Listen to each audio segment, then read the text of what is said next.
mbokk yi juróom-ñaari waxtu mooy jot ci seen télévision nationale ñu indi leen xabaar yi nga xam ne nii ñoom lañu fi jot a taatane xabaar yi nag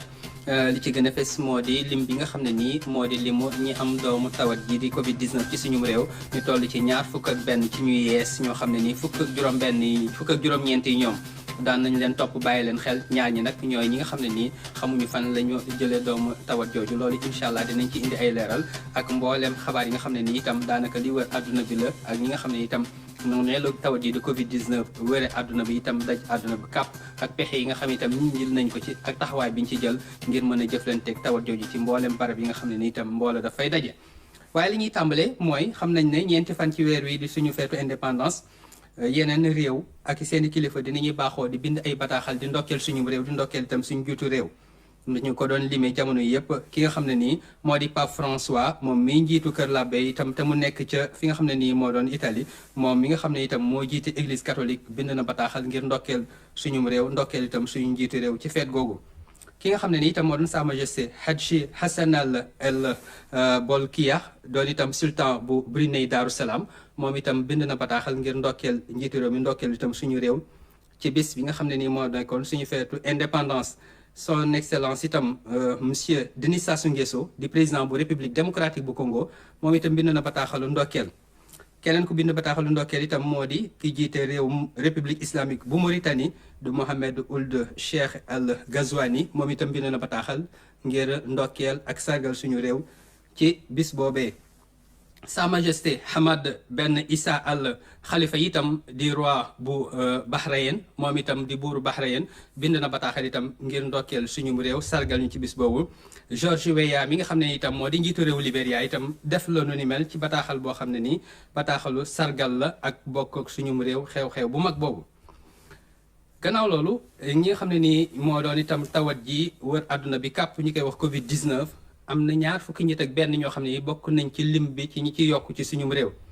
nañu xam ne nag moo di fukk ak juróom-ñeent yi ñoom bàyyi woon nañ leen a xel ndax am nañu mu laale woon ak ñi am doomu tawat jooju li ñuy wax cas contact waaye ñaar ñi nga xam ne itam ñoo doon ay cas communautaire ñoom dañoo doon ñoo xam ne ni fa ñu dee doomu tawat jooju xamuñu ko moom la ñuy wër loolu nag bokk na ci xabaar yi nga xam ne nii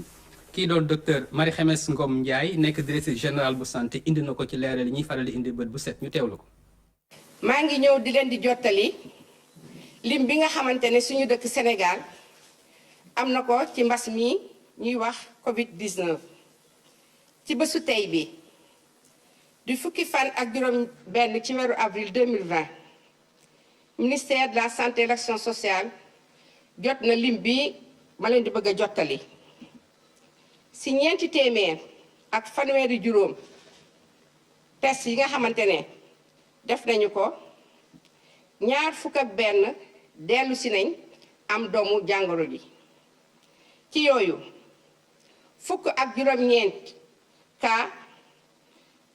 ñoom mooy ñi nga xamante ne mooy cas contact moom la ñuy saytu si suñu bërëbu fajukaay yi ñaar ci ñooñu mooy ñi nga xamante ne moom la ñuy wax transmission communautaire maanaam kenn xamul kan moo leen wàll doomu jàngoro ji ci ñi nga xamante ne ñu ngi feebaroon tëdd ci bërëbu fajukaay yi ñeent ci ñooñu saytu nañ seen wér-gu-yaram kenn gisatu ci doomu jàngoro ji ñoom wër nañ te génn nañu ñi nga xamante ne ñoo des ci bërëbu fajukaay yi seen wér-gu-yaram mi ngi am tan bi feebar bi di mbas mi ñuy wax Covid 19 duggee Sénégal ba léegi ñetti téeméer ak fanweer ak juróom ci ay nit gis nañ ci ñoom doomu jàngoro ji ci ñoom téeméer ak juróom-ñeent fukk ak ñeent wër nañu te génn nañu ñaar ci ñoom génn nañu àddina am na ci benn boo xamante ne dañ koo delloo ci dëkk ba mu dëkk ci loolu ñu ngi dese fii téeméer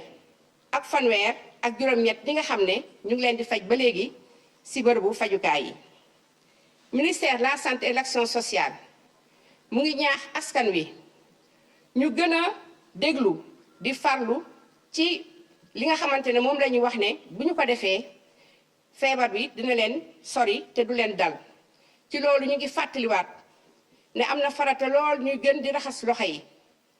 di toog diggante ñaari nit ci wàll xàll boo xamante ne egg na benn mètre di booy sëkkat wala ngay tisooli di teg sa mouchoir ci sa bakkan wala ci sa gémmiñ te boo paree nga sànni ko ci bërëbu fajukaay yi bërëbu mbalit mi ñu ngi leen di gërëm di leen sant wasalaam. kooku doon directrice générale bu wàllu santé doon itam docteur Marie Khemesse Ngom Ndiaye. ci wàllu woowu ba tey xam nañ ne gannaaw ba tawat ji itam amee daanaka dal goo xam ne dal na ko ci askan wi am na sooxeel goo xam ne itam sooxeel na ko koom mi am itam yenn liggéey yoo xam ne nii xaw nañ cee na sax loolu moo waral itam nguur gi am ay jàppandal yoo xam ne def na ko adduna bi yëpp itam bokk mel ni def lu ni mel. lu ci mel ni yenn këru liggéeykaay ak yenn yi nga xam itam war nañ leen a jàppale mu nekk ay koppar yoo xam ne dinañ ko fa dugal am itam ay bor yoo xam ne nii daanaka woyofal nañ bor ba nga xam ne moom la ñu gàddu moo xam dañu koy dàq ba jëmi jamono moo xam itam dafa am lu ñu cay teggi mbaa itam loo xam ne nii dañ leen koy dindil loolu yëpp doon ay tolluwaay ak ay matuwaay yoo xam ne jël nañ ko ñi seen xam-xam màcc ci wàllu woowu nag indi nañ ci ay leeral ñoom la Aram Ndaw demoon seeti ñu teewlu ko. crise bi àdduna bi nekk di dund ndax coronavirus gi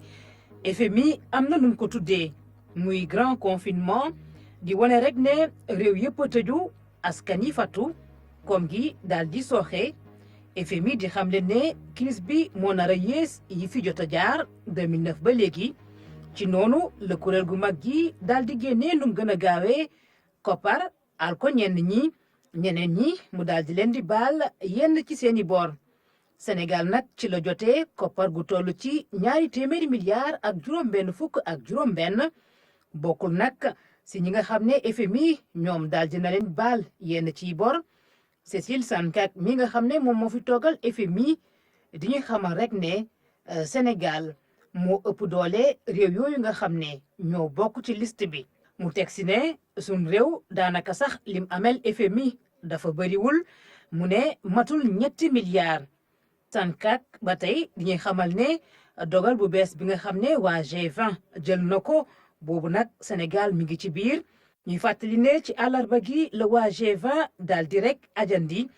remboursement yi nga xam ne réew yu bëri waroon nañ koo def ren loolu di doon kon koppar gu takk goo xam ne dina tax rek ba réew yooyu le mën a gën a dugal seen loxo ci xeex bi kon appel à la solidarité biñ defoon réew yi dégg nañ ko. jërëjëf Aram Ndaw gannaaw bu ñu jógee ci wàllu woowu sax dañuy des ci li nga xam ne nii moo di ay wàllu koppar ak taxawaay boo xam ne nii itam daanaka réew yi ak kilifa itam ñi ngi koy jagleel ñi nga xam ne nii ñoom la seen koom xaw a itam sooxe ci wàllu liggéey boobu ku leen tudd nag tudd ñi nga xam ne nii ngay dem ci wàllu avion yi ak ñi nga xam itam ñoo nekk ci wàllu hôtel yi ñooñu sax naam am na lim boo xam ne ni làmb nañ ko ba jagleel leen ko ngir itam ñu war cee gën a mën a joyanti li nga xam ne nii moo doon itam seen ab liggéey ak li nga xam ne itam moo doon seen i bërëbu liggéeyukaay ñu teewlu ci Cheikh Bamba Gueye mi ci indil ay leeral. tourisme nekk na nag moteur bu koom-koomu Sénégal bokk sax ci poñ yi nga xam ne ñoom ñooy yokk croissance bu Sénégal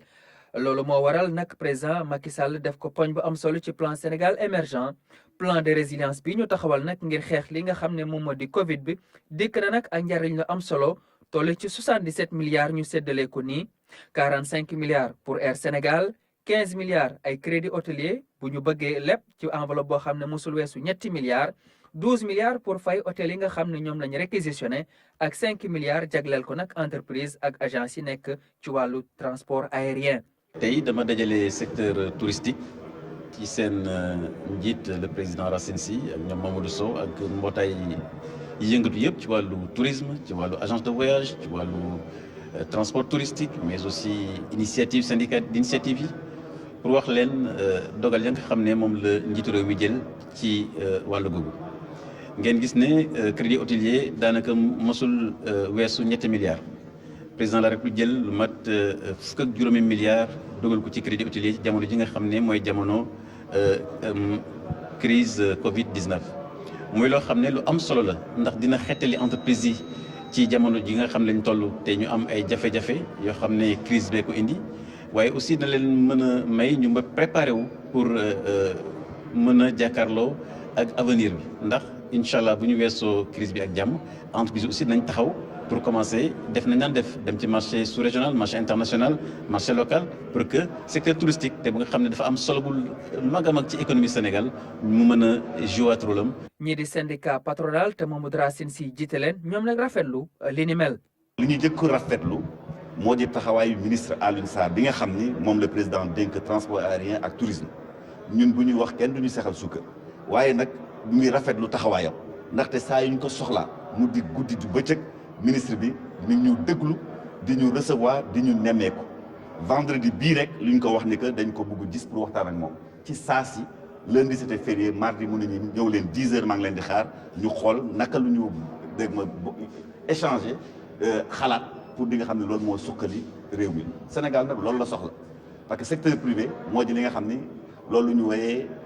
koom-koom ci réew mi secteur privé moo koy def te président itam ñëpp xam nañu cër bi nga xam ni moom la jox secteur privé donc ñu ngi rafetlu taxawaay bi nga xam ni moom la ministre bi am parce que loolu la ko président sant mi ngi koy def na mu rafetee ba ñun ñi wax dëgg yàlla mënuñu lu dul daal di ko gërëm di ko sant ci loolu. enveloppe bi toll kon ci 77 milliards ñu génn ci nag fukki milliards ak ñaar fayee ko hôtel yi nga xam ne ñoom lañu réquisitionné fii ci Lac Rose kii nag moom mi ngi rafetlu kon li ni mel. état bi def na communication à travers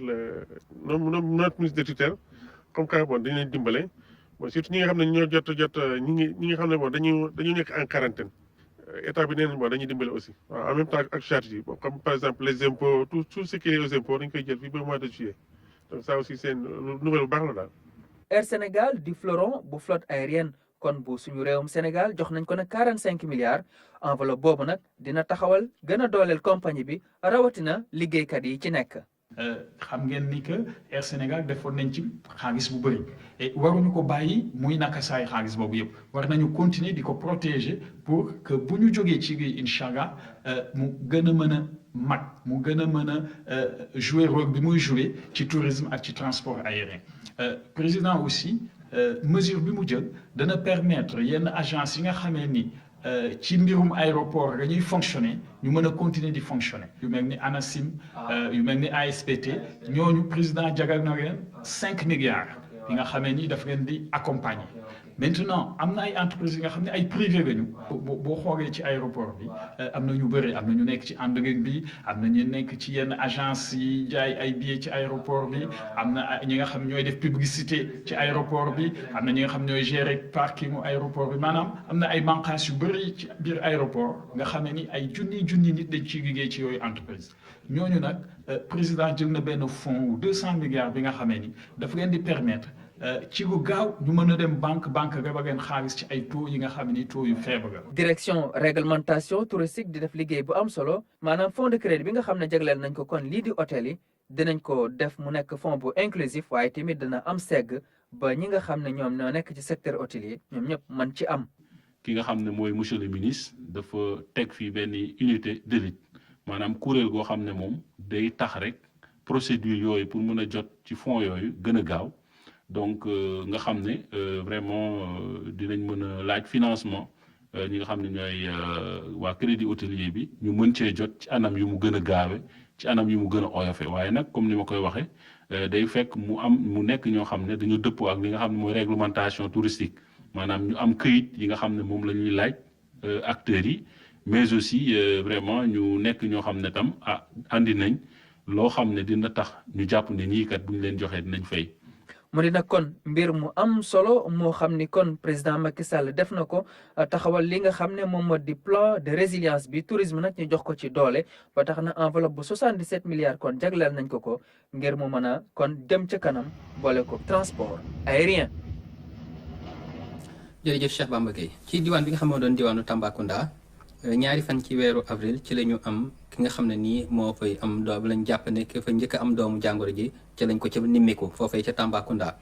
tey jii nag gis nañ ne lu tolloo ko fukk nit ak ñaar am nañ ko gannaaw ba mu amee ñaari téeméeri nit ak fukk ak juróom-benn yoo xam ne nii mbaa fukk ak juróom-ñaar yoo xam ne nii saytu nañ doomu jàngoro jooju ci ñoom ci ñaari téeméeri ak fukk ak juróom-ñaar ñaar ñi lañ jàpp ne fukk ak ñaar yi lañ jàpp ne am nañu doom jàngoro jooju loole nag mu mën ne wala ne lim bi ma nga fay yokku loolu sax moo waral kuréel gi nga xam ne ni ñoom la ñu dénk lépp lu jëm ci wàllu saytu xeex bi ñuy xeex tawat jooju foofu ci diwaanu Tambacounda ñu am ay matuwaay yoo xam ne jël nañ ko ngir indi itam ak teengal ci mbir mi ñu teewlu ci gouverneur u Tambacounda. tey déjà am na 12 cas positifs yu dellu si ñëw fekk 9 cas yi ñu amoon auparavant boo ko xaymaa mu nekk fi mu nekk ni 21 cas positifs ci région de Tambacounda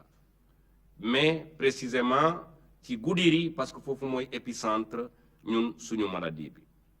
di dalal nit ñi que ñoom ñëpp ils sont pris en charge 9 yi déjà depuis quelques jours ñu ngi ci suñu centre de traitement de l'épidémie 12 yi ambulance yi ñu ngi leen di indi waxtu bi pour mun leen donc jël en charge ci suñu centre de traitement di rappeler aussi que centre de traitement boobu bi ñu ko xayma am na capacité de prise en charge ba 44 ba pare am na aussi possibilité extension su fekkee situation bi dafa présenté wu noonu di fàttali aussi que su fekkee tey cas yi bëri na ñun suñu option la mënoon na bañ a bëri nii mais bi ñu waxtaanee ak ministre de l'intérieur ak ministre de la santé dañoo jël option affronter réalité bi mooy lan dem prélever képp koo xam ne jege woon na en tout cas contact yi ak cas positif yi loolu moo ñu permettre que ñu def 217 prélèvements 217 yi 21 rek ñoo ci dellu si négatif positif li si des yëpp négatif la donc loolu aussi defe naa option bu yenu maanaa la. que 22 cas yi ñu amoon ci département de Bakel ñooñu yàlla def na matale nañu seeni jour dara feeñu fa donc libéré nañ leen pour ñu mun a dellu ci seeni njaboot moo donc nekk situation bi ci région bi au moment bu ñuy def point de presse bi. kooku doon gouverneur u Tambacounda ci loolu nga xam ne ni itam moo doon ay matuwaay ak tolluwaay tawat jooju di Covid 19 ci diwaan bi nga xam ne ni itam moo doon diwaanu Tambacounda. ba tey ci wàllu xabaar ñi nga xam ne ni itam ñoo doon ñi ñuy dénk lépp lu jëm ci wàllu xeex bi ñuy xeex tawat jooju rawatina itam yenn njëwriñ yi ministre bi nga xam ne itam moom lañ dénk lépp lu jëm ci wàllu yenn liggéey yi mu doon itam industrie yi kër yi nga xam ne itam ca la ñuy amale yenn liggéey mi ngi am nimmiku goo xam ne nii mi ngi koy nimmiku ak njabootam xool itam taxawaay xooli li nga xam ne ni itam moo doon la ñu cay liggéey te mu mën a dugg ci li nga xam ne nii moo doon xeex bi ñuy xeex tawat ji du Covid 19 Ousmane Ndoye moom àndoon na ci ak moom. mbirum coronavirus mbirum Covid 19 mbirum mbas mi nekk na li nga xam ne fi ñu toll nii moo nekk ci waxtaan yëpp te naka lañ koy fàggoo ba nga xam ne du law te du jëm fépp mbir yooyu nag dafa laaj ñëpp dugal ci seen loxo kii di ministre bi jëm yor li nga xam ne moo jëm ci wàllu këru liggéeyukaay yi te tamit seen xarañ ci jëm ci wàllu defar li jëm ci gel yi ak masque yi ñoom ànd na ak délégation dem si ñooñu xool naka lañ toogee. indil leen tamit kàddu nguur gi indil leen kàddu njiitu réew mi ngir wax leen ne leen xeex bi kat du xeexu kenn xeexu ñëpp la ñoom am nañ ci làcc boo xam ni war nañ ko gàccoo te liggéey ci ba nga xam ne lépp lu askan bi soxla ci wàllu fagguwaay jëm ci wàllu gel hydroalcoolique yi nga xam ni ci fagguwaay yi la bokk rawatina ci masque yi ñoom liñ ci war lépp ñu jàppandoo ñu ceeg ñoom ba xeex li nga xam ni mooy feebar bu bon bi di Covid 19. moom mu nekk fii ci ñun à notre côté industrie, parce que nous aussi, les industries, on fait partie de la population, parce que nous, on travaille pour le Sénégal et pour les Sénégalais. Les gens qui vraiment, nous comptons dans notre trop. Inch'Allah, de nous demboucher kanam, que tout notre pays am jam, que le Sénégal am jam, que tout le monde am jam. Amin, Rabbil Alamin, Moudjeh ak jam, Inch'Allah. Bu ñu toogee ba suñu ministre de tutelle ñëw seet si ñu ci période bi nga xam ne nii dëkk bi ci boppam moo soxla production gel antiseptique pour xeex Covid bi mu ñëw seet si ñu day mel ni daf ñuy yokk doole daf ñuy dooleel parce que xam nañ ne peut-être dinañ ko wax suñu mëbët bi nga xam ne nii mooy problème mu alcool bi parce que léegi yaakaar nañ ne tey bu fi jógee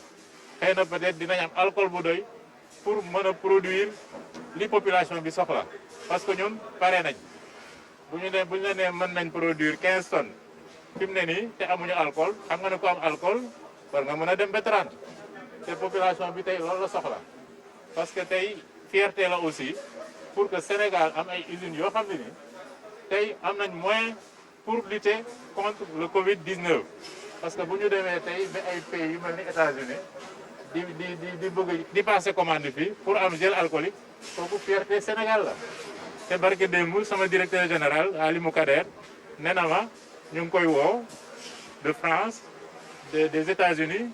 pour ce produit de gel bactériel bi nii produit bi nii donc loolu fierté Sénégal yëpp la. ci mbir yooyu nag li ñu jot a gis ñi ko gis ak ministre bi rafetlu nañ ko ñiy defar tamit rafetlu nañ taxawaayu ministre bi te wax nañ ne amul dara lu nga xam ne Sénégal dina ko war a soxla ci wàllu faguwaay yooyu rawatina ci gel hydroalcoolique bi ba nga xam ne danañ ko jéegaane te duñ ci mën a def lu doy Sénégal lay. Gelmin bu nekk fii Pharmacare dafa nekk ak dafa utiliser Commission européenne les meilleures qualités européennes dafa am alcool bu baax ak antibactérien bu baax léegi bii boo leen ko utiliser war ngeen ko utiliser à chaque fois ngeen def benn quantité bu ndaw ngeen raxas seen loxo ak moom mais loolu da ngeen koy def ak saabu da ngay utiliser saabu raxas sa loxo ba pare ak saabu nga soog a utiliser Gelmin soo amee saabu waroo utiliser Gelmin da ngay raxas ak saabu nga soog a utiliser Gelmin. dox nemmeeku boobu mu amoon ci këru liggéeykaay yi nga xam ne tamit dañuy màcc jëm ci wàllu yite yi fàggu feebar bu bon bi di Covid-19 rawatina ci masque yi nga xam ne tamit war nañ ko daal dee gànnaayoo ndaxte bokk na ci liy mën a fagaagal feebar bi ministre bi ak ñi nga xam ne ñoo ŋànk secteur boobu seeni wax tamit lenn la na ku nekk jël ay matuwaayam ndaxte xeex bi du xeexu kenn ku nekk war na si jàpp te li ñuy digle nit ñi topp ko ndaxte lii di Covid-19 du lu war a mën a law dañ ko war a génne rek mu sori réew mi ak fépp. ñu ànd lëkkaloo toog waxtaan ci pour maintenant li nga xam ne mooy aajo état bi muy masque yi di aajo population bi d'abord ñun ñëm ñu bokk ci taxaw ci loolu la ñuy liggéey booba ba léegi masque yi démb lañ koy door a commencé. li tax ñu yéex ko commencé parce que damay wax ne masque du stylisme du defar mu rafet rek déedéet da ngay def pour mu protéger pour mu sàmm nit ki koy sol mais bu dee defar pour mu rafet rek yomb na gis nga forme masque bu nekk matière bu nekk ñu di ko utiliser mais yooyu yëpp bu respecté wu normes yi du sotti moo tax ñu jël du temps pour réfléchir ànd ak ñi nga xam ne ñoo yore normalisation liggéey ci pour génn produit bi nga xam ne génn kat produit bu baax la. et je pense que ci loolu la ñuy liggéey suñu organisation ci loolu la ñuy liggéey chef d'entreprise yi nekk solidaire yëpp à l'unanimité ci loolu la ñuy liggéey pour quand même joxe ay résultats yu baax et je pense que li état bi soxla ci masque yi suñu dajalee suñu doole ñun ñëpp on peut le réaliser mën nañ ko joxe ci délai yu gaaw respecté normes yi. mu am nag moom ministre bi nga xam ni di Moustapha Diop li mu ci jot a gis ne na doy na xelam parce que xam na ni Sénégal am nañ xarañte ak taxawaay bu tax ne lépp luñ soxla suba ci masque maanaam bu ñu koy sax lawal bi ñëpp war ko def danañ ko fi mën a defaree te ñoom seen i taxawaay tamit ci ñii nga xam ne ñi ngi am xarañte mu jëm ci loolu du ci jóg te danañ ci def lépp saa su ne. également xool nan lañuy financer activité bi lépp ci njariñu Sénégal pour que ñu ànd xeex parce que tey dañu nekk en guerre te benn moyen tey de protection tey waruñu ko négliger pour génne virus bi mu génn ci réew mi vraiment may saluer décision bi nga xam ne ñoom jël nañ ko pour accompagner l'État accompagner la population defar des masques 10 millions de masques pour génne feebar bi tey nag ñu ñëwoon doon leen présenter norme ki doon présenté tey normes yi nga xam ne ay normes nationales la nga xam ne moom la ñu war a defaree masque yi pour ñu mën a aar mën a jox population bi des produits de qualité mais également aar seen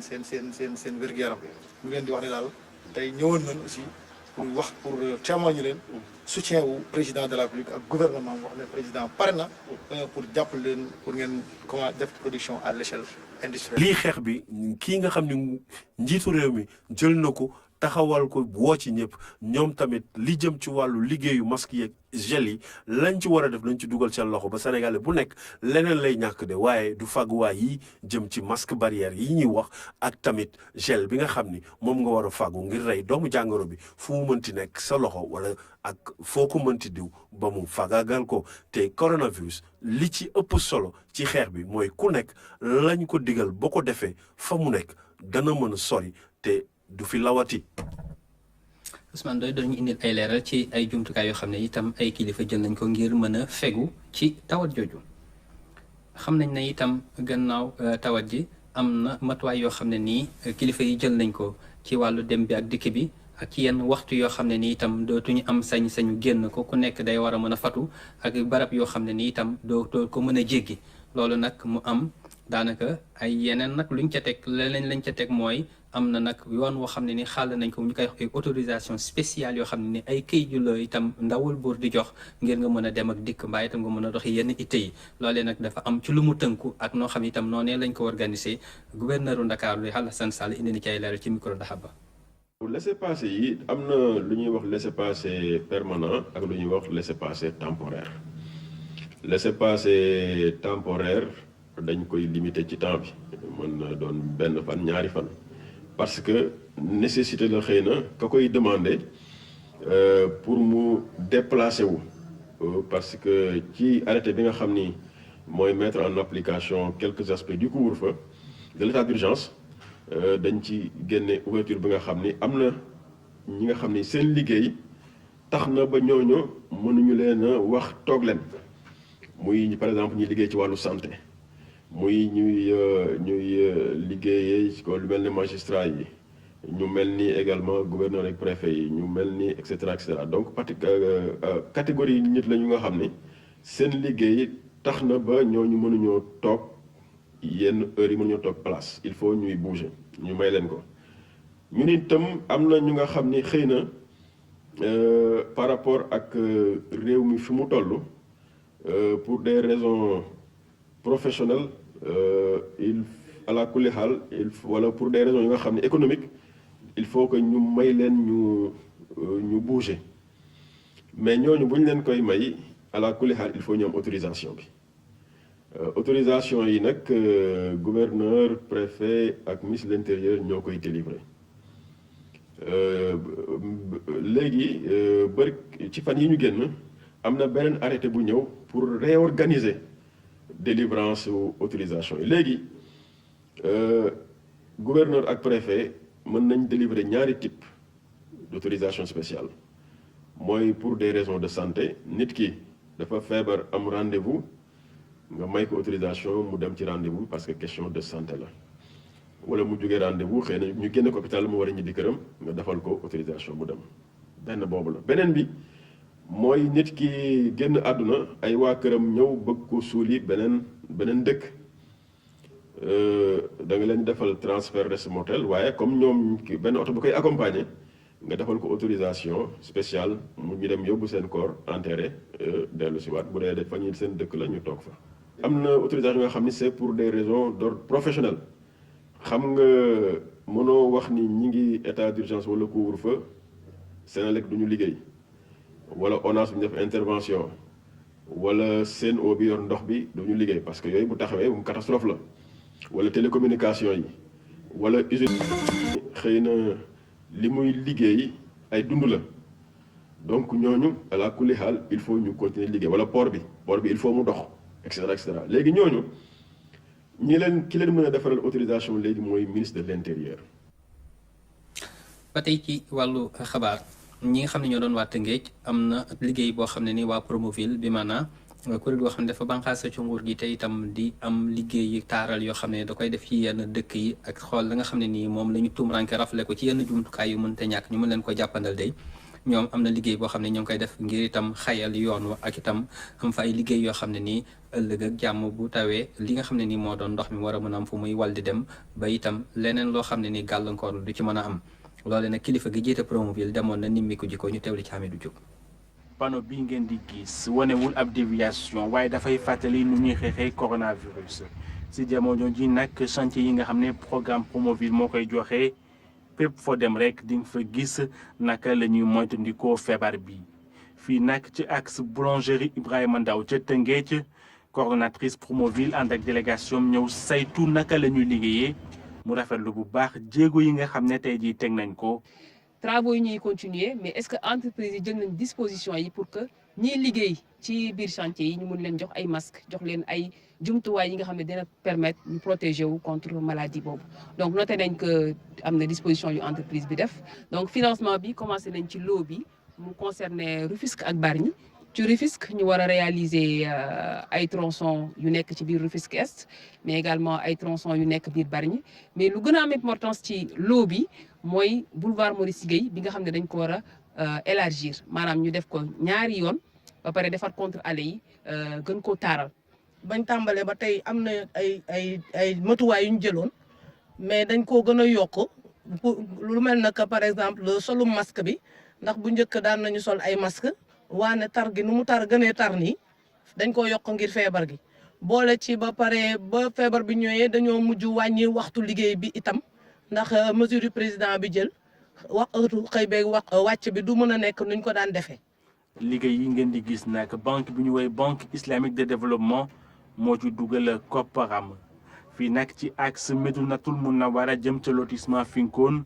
ak ca boulangerie Ibrahima Ndaw jëm ca route de Sangalkam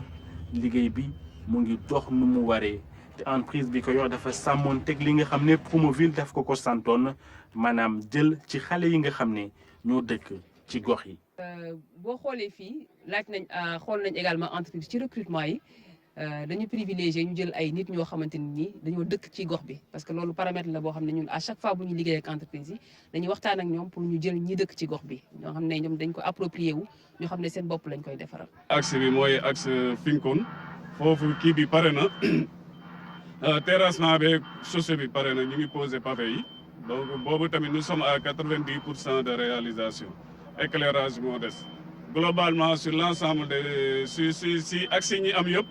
lépp def ñu ngi jël mesures yi chantier yi ñu ngi avancé nous sommes à 60% de réalisation sur l'ensemble. ci diwaan bi di Tëngéej Promoville dina fi defar lu toll ci fukki kilomètres ci ay tali mu ànd ak nag lépp loo xam ne tey jii tali bu bees war na ko mën a am lu toll nag si fukki milliards ak juróom-ñeent suñuy koppar moo ci dugg te fu mu toll nii chantier yi nekk ci Tëngéej yëpp a ngi dox ni mu waree ci lu yàggul dara sax dina si am yenn yoo xam ne. askan wi daañu ko tàmbali jëfandikoo. jërëjëf Hamidou waaye ba tey tàgguwuñu ak yow ndax gannaaw ba nga jógee ci waa Promoville ñëw ñi sa Tëngéej dangaa dellu si fi ci Ndakaaru seeti wàllu naas bi maanaam kër gi yor wàllu loterie ci suñum réew ndax naam jamono yi Covid 19 lañ nekk waaye ñoom itam mel ni ña ngay wéyal seen liggéey ña nga cay loterie di gagné ba tey ñu teewli ci Hamidou Ba Diop. lonaas bi yéeme la def Basirou Fall rakkam la woo ne ko mu tànnal ko ñeenti numéro loto. ñeenti rakk ji tànn nag tax tey ji mu gagné lu toll ci fukki million ak ñett moom sax gëmewu ko. j'étais un peu ému donc un peu surpris quand même am somme bu toll noonu aussi tamit parce que mun naa tamit bon c'est la première fois daan naa gagné nag ay somme yoo xam ne ni bëri na bëriwul mun na faj soxla waaye bii moom xam naa ne soxla à vie la. fu mu toll ni nag ñëpp xam nañ ni ak coronavirus bi activités yi dafa wàññeeku waaye Lonase ne moom képp ku joué. gagné dina fexe ba ñu fay la ci diir bu gaaw loolu nag mu ànd ci ak partenaire am bi ñu woowee Editech liñ ci jublu rek mooy fexe ba wane ni service yi moom mu ngi continuer di dox. Lonase nag kóolute gi parieur yi am ci moom tax na tey jii muy rey boppam bu baax a baax ba liggéey bi gën a mucc ayib confiance boobee nag moo waral ba tey jii parieur yi nag di continuer di jouer loolu sax tax tey jii ba ci weeru avril bii ni ne ñeenti nit. jaara nañ ci gagné ay millions yu bëri. jërëjëf Hamidou jërëjëf itam mbokk ci teewlu bi loolu moo doon la fi ruusoon ci la xabaar dëppoo itam ak li ñu cëraloon ci àll waxtu kon li ñuy def moo di leen ñaanal gàllu muy ci géej gi.